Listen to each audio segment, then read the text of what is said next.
여호수아 2장 8절에서 18절까지 말씀으로 어둠 속에서 빛나는 믿음이란 제목으로 말씀을 나누겠습니다. 크게 두 부분으로 살펴보겠는데요. 첫 번째 주제는 앞서 행하시는 하나님입니다. 앞서 행하시는 하나님, 우리 여호수아 2장 1절에서 2절까지 한번 읽어보도록 하겠습니다. 시작. 눈의 아들 여호수아는 시딤에서 두 정탐꾼을 은밀히 보내며 말했습니다. 가서 그 땅을 살펴보고 와라. 특히 여리고를 눈여겨보아라. 그리하여 두 정탐꾼이 가서 라합이라는 창녀의 집에 들어가 거기 묵게 됐습니다. 그런데 여리고 왕에게 이런 말이 들려왔습니다. 보십시오, 이스라엘 자손 샅샅이 밟히러 오늘 밤 여기에 왔습니다. 아멘. 여호수아는 지금 요단강 동쪽의 시딤에 머물러 있습니다. 그래서 두 명의 정탐꾼들을 이 가나안 땅으로 보냈습니다. 이 두 정탐꾼이 여리고의 임시처소를 정하는데 창녀 라합의 집으로 결정을 했습니다. 왜 굳이 하필이면 이 창녀의 집을 은신처로 삼았을까? 아마도 외부인들의 방문이 좀 더 이렇게 의심받지 않고 자유로운 곳이기도 했고, 아마 여러 사람들이 오고 가는 곳이었기 때문에 아무래도 쉽지 않았을까 싶습니다. 그리고 이 집이 지금 성벽 위에 있습니다. 몸을 피해서 여리고를 이렇게 한눈에 관찰하고 또 민심을 살피기에 좋았을 것입니다. 1절을 보면 여호수아는 이 두 정탐꾼을 은밀히 보냈다라고 기록합니다. 그런데 보란듯이 다음 절에서 여리고 왕에게 발각이 됩니다. 그리고 2절을 또 보시면 그들이 이스라엘 자손이었다라는 정확한 정보까지 파악이 됩니다. 심지어는 여리고 신하들이 왕에게 보고를 하는데 오늘 밤에 여기 왔습니다 라고 합니다. 이 시점을 오늘 밤이라고 하면 오늘 밤 좀 더 지난 거니까 사실은 정탐꾼이 거의 들어가자마자 발각되고 그 정체가 사실 다 드러난 거죠. 게다가 이 정탐꾼들이 누구의 집에 머물러 있는가, 이것도 정확하게 알고 있습니다. 언제 사람들에게 발각돼도 사실은 이상하지 않은 상황이죠. 아슬아슬한 상황입니다. 라합은 간신히 두 사람을 지붕 위로 천장으로 이렇게 숨겨서 추격자를 따돌리게 했죠. 제가 이 부분을 묵상하면서 제 마음에 이런 생각이 드는 거죠. 하나님, 제발 쉽게 좀 가면 안 될까요? 하나님께서 분명히 가나안 땅을 주시겠다고 약속하셨잖아요. 그리고 여호수아가 조심스럽게 정탐꾼을 보냈잖아요. 그럼 정탐을 할 때만큼은 좀 편하게 다녀오면 되지 않을까? 그럼 얼마나 좋을까요? 근데 현실은 어떻습니까? 가자마자 여리고 왕에게 발각되고 조마조마하면서 천장에 숨고, 추격자들은 계속 정탐꾼들을 쫓아와요. 왜 하나님은 늘 이렇게 우리 일을 어렵게 하실까? 이런 상황 속에서 아마 정탐꾼들의 마음속에 정말 하나님 이 땅을 우리에게 주시는 게 맞습니까? 왜 우리에게 하나님이 보내셔놓고 어려움을 주십니까? 이런 마음이 들 수도 있었을 것 같습니다. 그런데 이제 반대로 생각을 좀 해봤습니다. 정탐꾼들이 라합의 집을 선택한 것이 그녀가 하나님을 믿는 것을 알았기 때문이었을까? 전혀 아니었죠. 심지어 그녀는 자신의 목숨을 걸어서라도 정탐꾼들을 숨겨주잖아요. 자신들이 은신처로 사는 그 집에 여호와를 믿는 사람이 있었다? 전혀 상상하지 못한 일들이 사실 벌어지고 있는 거죠. 그러면 이 여인과의 만남은 우연인 것인가? 아니죠. 하나님이 보내신 자리에 예상하지 못한 어려움이 있을 수 있습니다.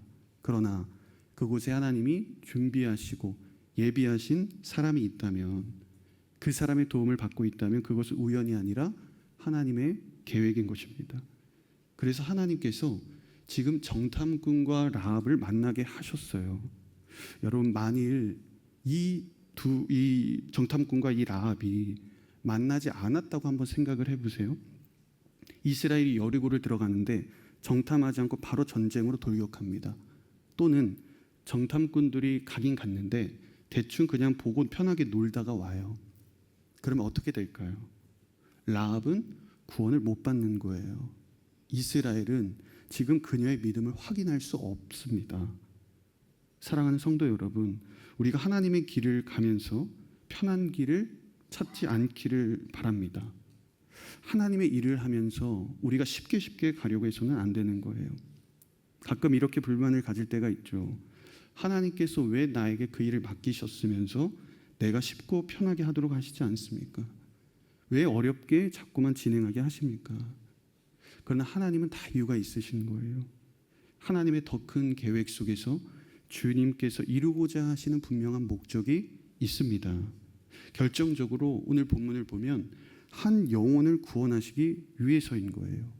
그걸 보면 두 정탐꾼들이 지금 라합을 만난 것은, 그리고 두 정탐꾼이 라합의 집을 선택한 것은 우연이 아니라 하나님의 필연이고 계획이라는 거죠. 그러면 이렇게 위험을 감수하면서까지 시간, 노력, 모든 수고를 하면서까지도 창녀 라합을 구원하기 위해서 이렇게 가야 하는가? 근데 하나님이 말씀하십니다. 그렇다, 가야 한다.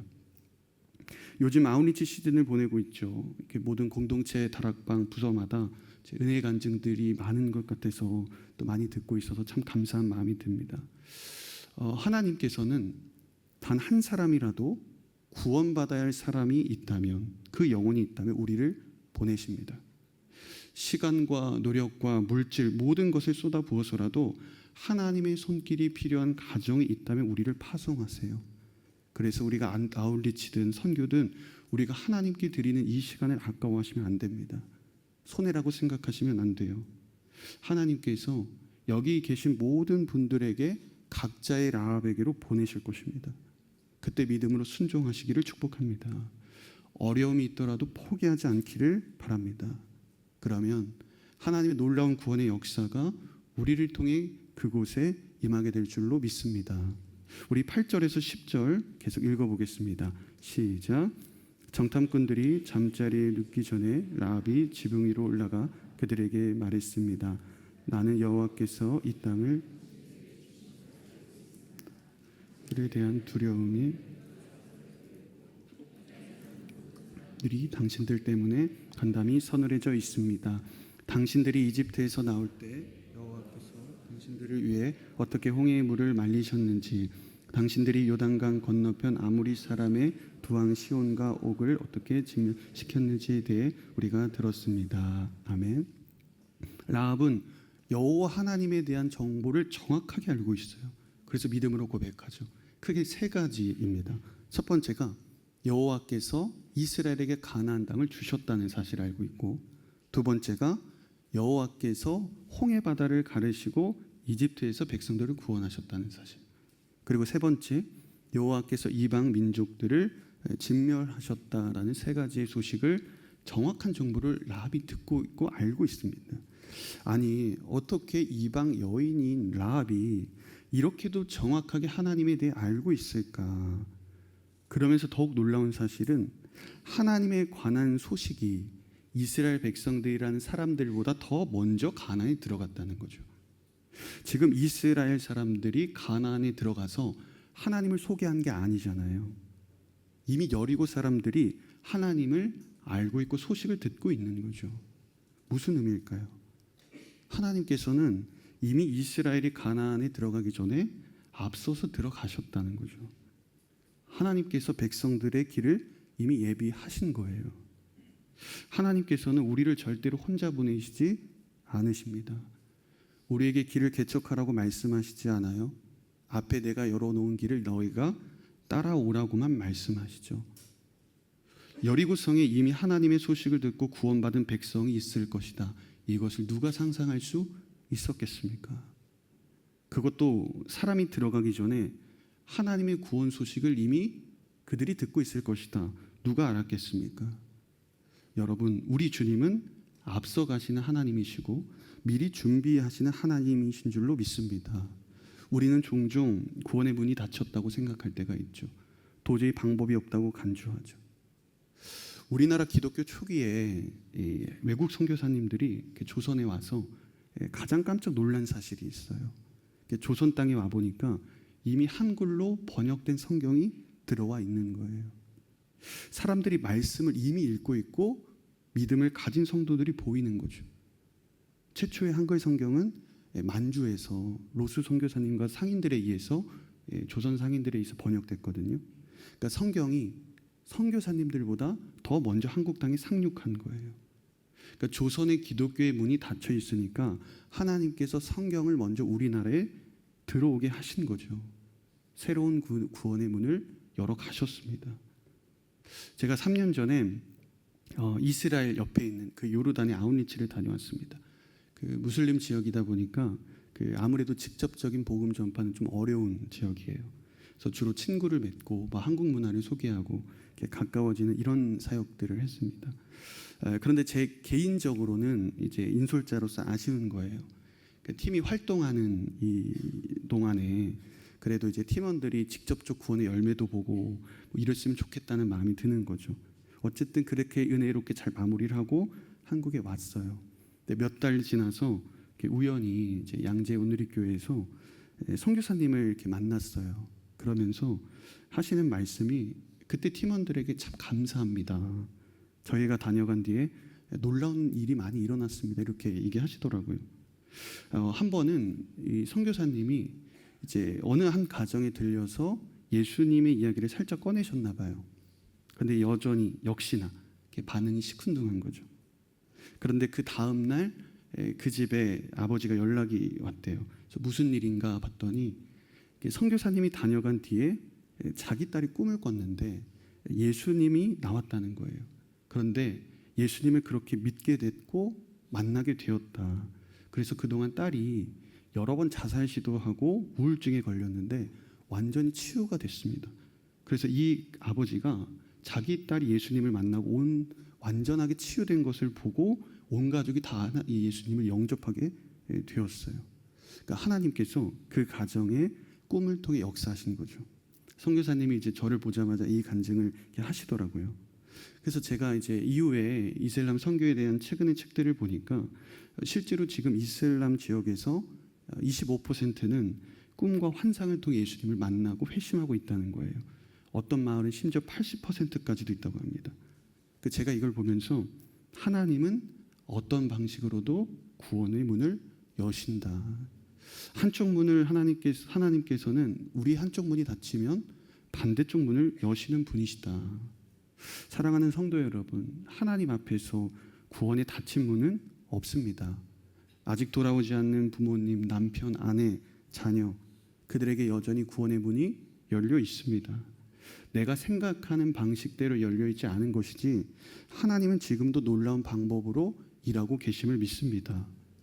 온 열방을 향한 하나님의 구원의 계획이 닫혔다고 말하지 마십시오. 하나님은 사람이 들어갈 수 없으면 이렇게 소식을 먼저 듣게 하시거나 성경을 먼저 보내시거나 아니면 꿈으로 역사하십니다. 하나님은 항상 구원의 세기를 여시는 분인 줄로 믿습니다. 자, 두 번째 주제는 믿음을 선택한 라합입니다. 우리 11절의 말씀을 읽어보겠습니다. 시작. 우리는 당신들 때문에 모두 용기를 잃었습니다.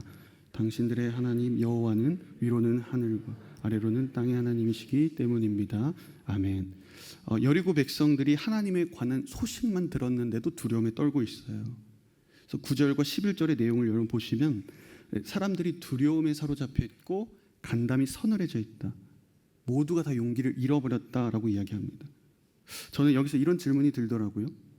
모두가 똑같이 두려워하고 있는데 그러면 왜 라합만 믿음을 선택했는가? 보면서 두려움 자체가 믿음을 낳는 것은 아니구나. 그러니까 두려움 때문에 믿음을 갖는 게 아니라 두려움 속에서 믿음을 선택해야 한다. 두려움 때문에 어쩔 수 없이 믿어줄게 이런 믿음이 생기는 경우는 거의 없습니다. 있다 해도 금방 신앙이 무너지겠죠. 제가 예전에는 완고한 불신자에게는 하나님께서 참 두렵게 나타났으면 좋겠다. 그들 안에 두려움이 생기면 믿음도 생기겠지 이런 생각을 했었는데 그런데 안 믿고 싶어하는 사람은 끝까지 두려움이 와도 안 믿더라고요. 육신의 질병이 생기고 관계적으로 어려움이 생기고 재정적으로 무너져도 하나님을 안 믿기로 결단하고 거부하는 사람은 계속 거부하더라고요. 그래서 두려움이라는 그 자체가 신앙을 만들어내지는 못하는구나. 중요한 것은 무엇인가? 두려움 속에서도 믿음을 선택할 수 있는 용기다. 두렵지 않은 상황이 마련되면 나는 그때 믿음을 갖겠습니다. 아니라는 거예요. 모든 인간은 두려움에 노출되어 있습니다. 두렵지 않은 사람이 세상에 어디 있겠어요?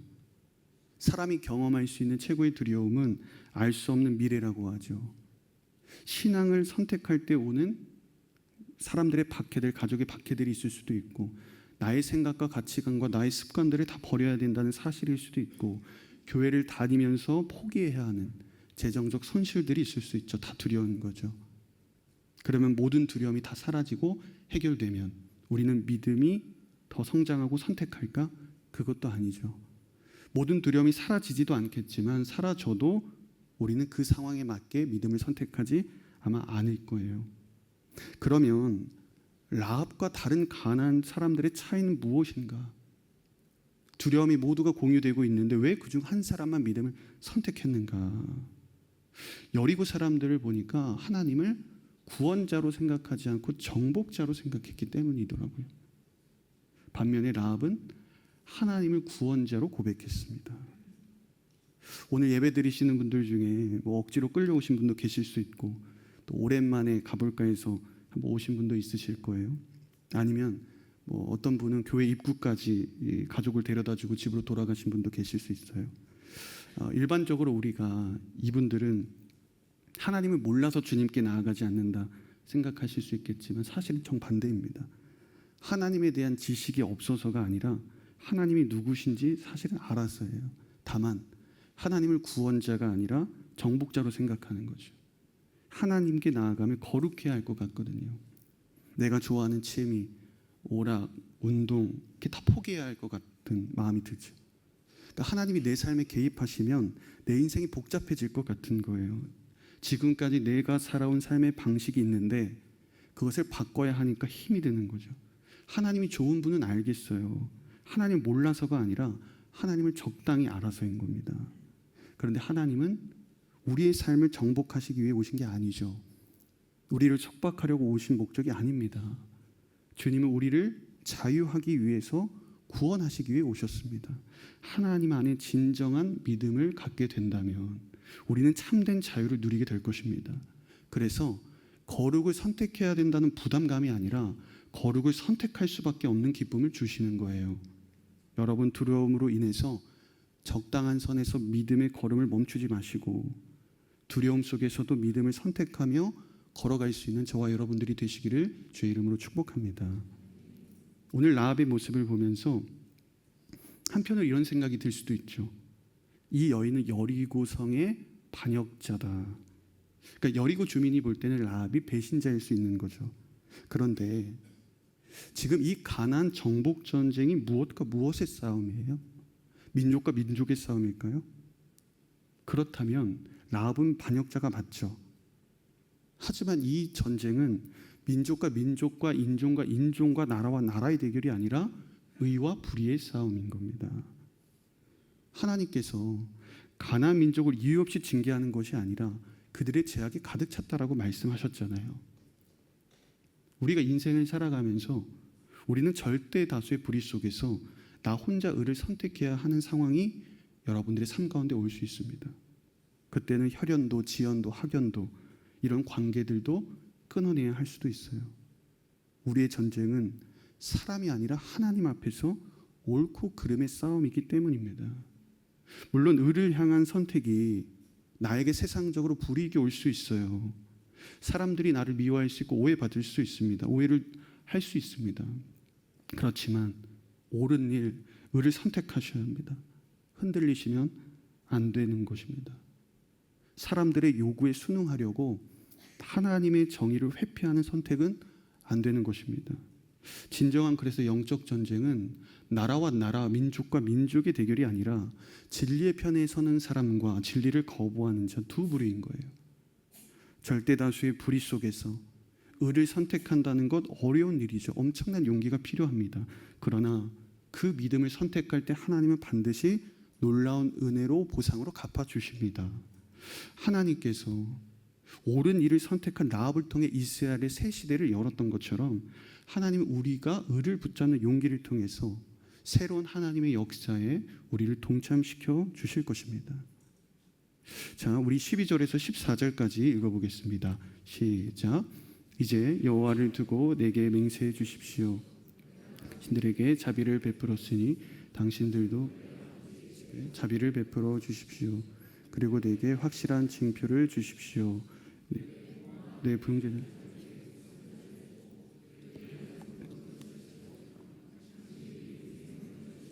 구원해 주시기 바랍니다. 그러자 정탐꾼들이 라합에게 대답했습니다. 당신이 우리의 이 일을 발설하지 않는다면 우리가 목숨을 걸고 당신의 목숨을 대신할 것이며 여호와께서 이 땅을 우리에게 주실 때 우리가 당신을 자비롭고 진실하게 대할 것이요. 아멘. 라합의 믿음은 단지 그녀 한 사람의 믿음으로 끝나지 않고 믿음의 연쇄작용을 일으킵니다. 먼저 라합은 자신뿐만 아니라 자신의 가족을 위해서 간구하죠. 그러니까 이스라엘이 정복 전쟁을 하러 나중에 올 때 자신과 온 가족들을 기억해 달라는 거예요. 라합 한 사람의 믿음이 자연스럽게 자신의 가족에게도 이어지게 되는 거죠. 그래서 한 사람의 신실한 믿음은 이렇게 온 가족을 구원하는 믿음이 되었다는 거예요. 저는 오늘 이 자리에 계신 여러분 한 분 한 분을 통해 온 가족과 친척과 주변 이웃들이 구원받는 은혜가 있기를 주의 이름으로 축복합니다. 라합의 믿음, 두 번째로 또한 연쇄작용을 일으키는데 우리 마태복음 1장 5절을 한번 읽어보겠습니다. 시작. 살몬은 라합에게서 보아스를 낳고 보아스는 룻에게서 오벳을 낳고 오벳은 이새를 낳았고. 라합은 살몬을 만나 보아스를 낳았다. 잘 아시겠지만 보아스는 모압 여인 룻과 결혼하죠. 이후 오벳을 낳아요. 보아스는 어떻게 이방 여인이었던 모압 여자 룻을 이렇게 자신의 아내로 받아들이고 그녀의 상처와 아픔까지도 쉽게 품을 수 있었을까? 이유는 간단합니다. 그는 자신의 어머니를 보면서 하나님을 배웠기 때문이에요. 라합은 창녀였고 가나안 땅 이방 여인이었잖아요. 사회적으로는 최하층민입니다. 사람들에게 손가락질 받고 멸실당했겠죠. 하지만 하나님은 자신의 어머니를 하나님의 자비와 사랑으로 안아주셨습니다. 하나님의 구원의 역사에 동참시켜 주셨어요. 라합의 믿음이 하나님의 은혜를 받게 된 통로가 된 거죠. 보아스는 자신의 어머니 라합과 함께 하신 하나님을 자신의 하나님으로, 나의 하나님으로 고백한 거예요. 그런 믿음이 모압 여자 이방인이었던 아픔이 있던 룻을 자신의 아내로 수용하게 한 거죠. 이렇게 한 어머니의 진실된 믿음이 자손을 거쳐서 대대손손 하나님의 역사가 이어지는 능력이 되는 거예요. 마지막으로의 믿음의 연쇄작용이 있는데 지금 라합의 믿음이 단지 이스라엘에 의해서 일방적으로 수혜를 받고 있다 이렇게 생각하시면 안 됩니다. 그러니까 자세히 보면 정탐꾼들이 라합에게 하나님의 믿음을 심어주거나 가르치거나 확신을 시켜주는 것이 아니라 오히려 라합의 믿음이 이스라엘의 믿음을 굳건하게 하고 있다는 거죠. 오늘 마지막 장의 22장 마지막 절인데요. 우리 24절 한번 읽어보겠습니다. 시작. 그들이 여호수아에게 말했습니다. 여호와께서 진실로 이 온 땅을 우리 손에 주셨습니다. 모든 백성들이 우리 때문에 두려워서 간담이 서늘해져 있습니다. 그러니까 정탐꾼들이 정탐을 다 하고 나서 본진으로 들어와서 여호수아에게 보고하는 있고 있는 내용인데 정탐꾼들이 말하죠. 여호와께서 진실로 이 땅을 우리에게 주셨습니다. 그러니까 이스라엘 백성들도 하나님의 약속을 믿긴 믿었지만 그 안에 약간 인간적으로 염려와 걱정이 있었던 것 같습니다. 그러니까 그런 상황에서 라합의 믿음을 보면서 그녀의 이야기를 들으니까 하나님의 약속이 더 선명해져요. 하나님에 대한 믿음이 더 강해집니다. 라합과의 교제를 통해서 이스라엘은 하나님의 약속에 대한 확신을 갖고 가나안 족속을 두려워하지 않고 확신 있게 나아갈 수 있는 거예요. 저희도 아웃리치를 가거나 믿지 않는 사람들에게 전도할 때 우리가 처음에는 그 사람들에게 믿음을 가르쳐줘야지 하고 접근하지만 돌아보면 제일 많이 변화된 사람, 믿음이 성장한 사람은 누구입니까? 나 자신이잖아요. 한 영혼이 변화되는 모습을 보면서 진짜 복음의 능력을 깨닫고 아웃리치 현장에서 하나님의 일하심을 보면서 내 믿음이 더 굳건해지죠.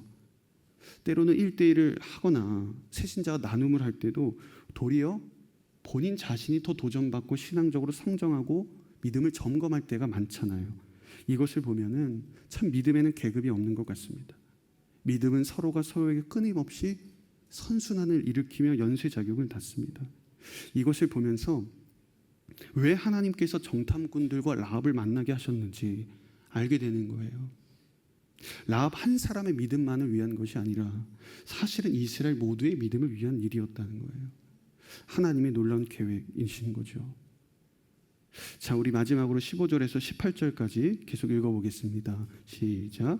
그러자 라합은 창문으로 해서 그들의 밧줄에 달아 내렸습니다. 라합의 집이 성벽 위에 있어서 성벽 위에 살았던 것입니다. 그러고 나서 라합이 정탐꾼들에게 말했습니다.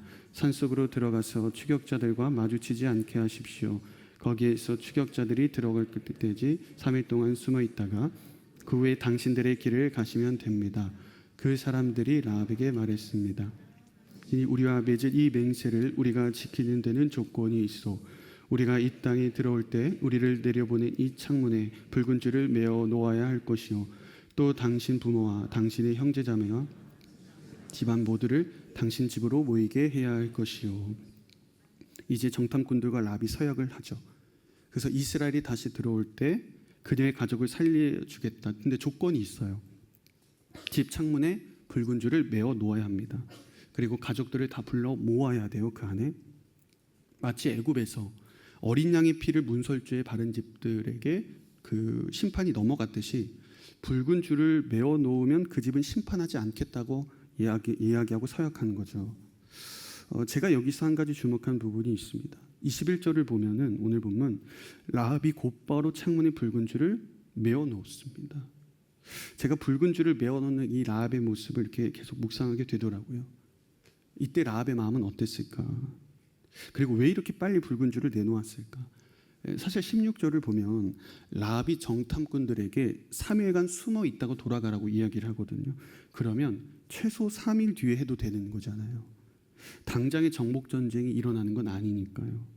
오히려 그 행동은 붉은 줄을 매다는 행동은 여리고 군사들에게 독특함으로 일찍 눈에 띄는 행위일 수 있는 거죠. 그런데 이제 라합에게는 이스라엘이 언제 이곳에 올지 모르니까 그 잠시의 찰나의 순간도 놓치고 싶지 않은 거죠. 혹시나 내가 늦게 줄을 매달아 놓아서 타이밍을 놓쳐서 그 사이 지나가지 않을까 하는 마음인 거죠. 마치 우리가 정말 갖고 싶은 물건이 있어서 우리가 택배를 주문을 했어요. 택배 기사님이 3일 뒤에 방문한다고 하는데 주문하자마자 집 대문 열고 나가서 기다리고 있는 거예요. 언제 오시나. 너무 그 물건이 갖고 싶은 간절함이잖아요. 지금 라합의 마음을 묵상하다 보니까 그녀에게 있어서 이 붉은 줄은 어떤 의미가 있을까? 그 자체가 간절함인 거예요. 그녀가 살 수 있는 유일한 희망이고 미래를 바라볼 수 있는 유일한 소망이고 구원을 받을 수 있는 유일한 수단은 이 붉은 줄인 거예요. 라합은 어떤 삶을 살아왔습니까? 그녀는 창녀였잖아요. 계급으로 보면 불가촉 천민입니다. 사람들에게 무시를 당하고 모욕을 당하며 살아왔겠죠. 어느 누구도 그를 귀하게 대하지 않았을 겁니다. 그리고 라합은 여리고성에 살면서 여리고에 있었던 수많은 우상들을 봤을 것이고 그 안에 수많은 이방신들을 알고 있었겠죠. 그런데 어느 사람도 어느 신들도 어느 누구도 자신을 구원해 줄 것이다. 나를 구출해 줄 것이다. 나에게 자비와 인애를 베풀어 줄 것이다. 은혜를 더해 줄 것이다. 말해주는 존재가 하나도 없는 거예요. 인간은 늘 신을 위해 희생해야 되는 이방 종교의 우상의 부속품이고 어떤 신들도 나를 위해 은혜를 베푸는 존재는 없다.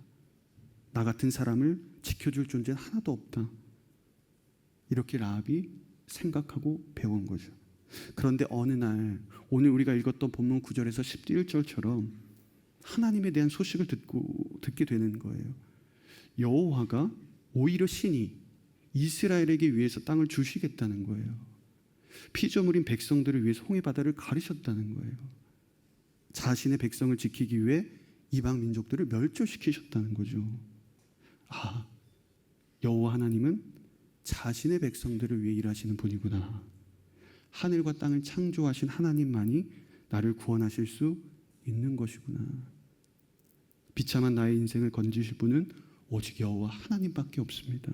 그 하나님께 내 남은 인생을 헌신하겠습니다. 하나님은 나의 유일한 소망이십니다. 내 믿음을 주님께 드립니다. 그렇게 라합은 결단한 것입니다.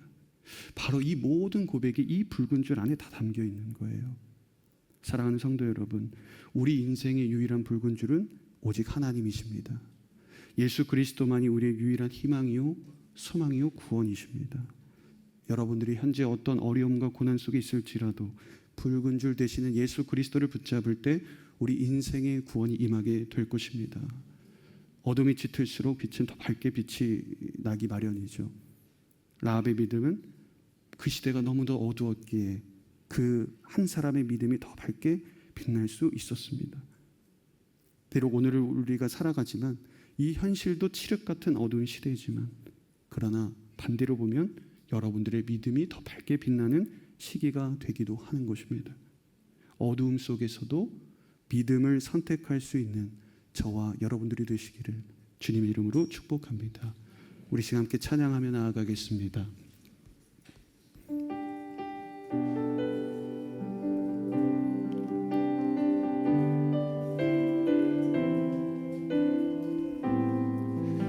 이곳에 임하신 하나님 나라, 이곳에 임하신 하나님 나라, 가난한 마음으로 바라보리라. 먼저 그 나라 그 뜻 구하며 나의 삶 드리리. 주님이 맡기신 하나님 나라, 주님이 맡기신 하나님 나라, 믿음의 눈으로 바라보리라.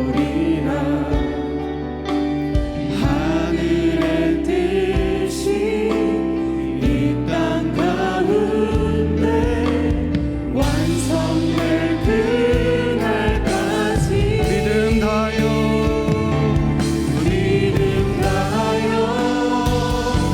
그 위에 서리라. 하나님의 나라는 무너지지 않으리. 믿음 다하여 그 나라 세워가리라. 주님 곧 오실 때 우리 한 번 더 고백할까? 이곳에 임하신 하나님 나라, 이곳에 임하신 하나님 나라, 가난한 마음으로 바라보리라. 먼저 그 나라 그 뜻 구하며 나의 삶 드리리.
함께 기도하기를 원합니다.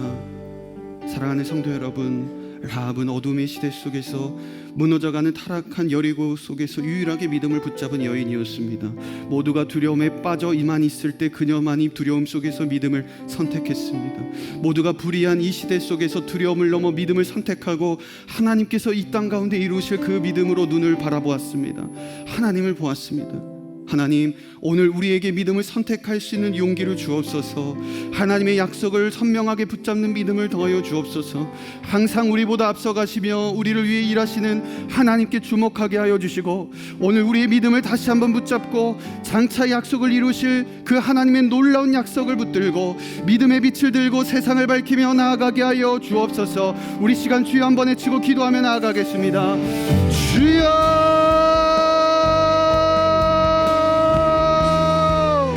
아버지 하나님, 오늘 우리들의 어둠의 이 시대 속에서 오직 주님, 이 여리고의 타락한 이 세상 속에서 유일하게 오직 믿음을 붙잡고 나아갔던 것은 라합이었습니다. 그녀만이 믿음을 선택했습니다. 모두가 두려움에 빠지고 모두가 불의한 상황 속에서도 어느 누구도 믿음을 선택하지 않는, 그 의를 선택하지 않는 상황 속에서 하나님, 그 라합만은 믿음을 선택하며 하나님의 약속을 바라보며 미래를 완성하실 주님을 바라보았습니다.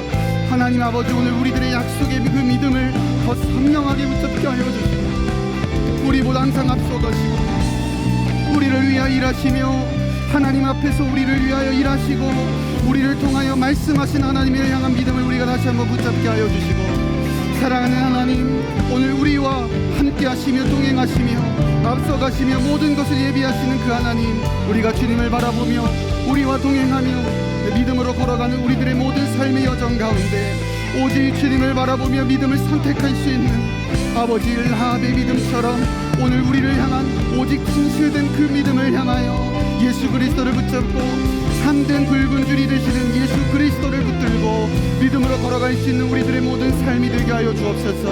우리의 상황과 환경에 따라 무너지고 우리의 삶의 두려움 가운데 어려움 가운데 우리가 아버지 무너지는 인생이 아니라 오히려 믿음을 붙들고 아버지 이 어둠 속에서 하나님 빛나는 믿음을 붙들고 걸어갈 수 있는 하나님의 사람이 되어질 수 있도록 주여 인도하시고 함께하여 주옵소서.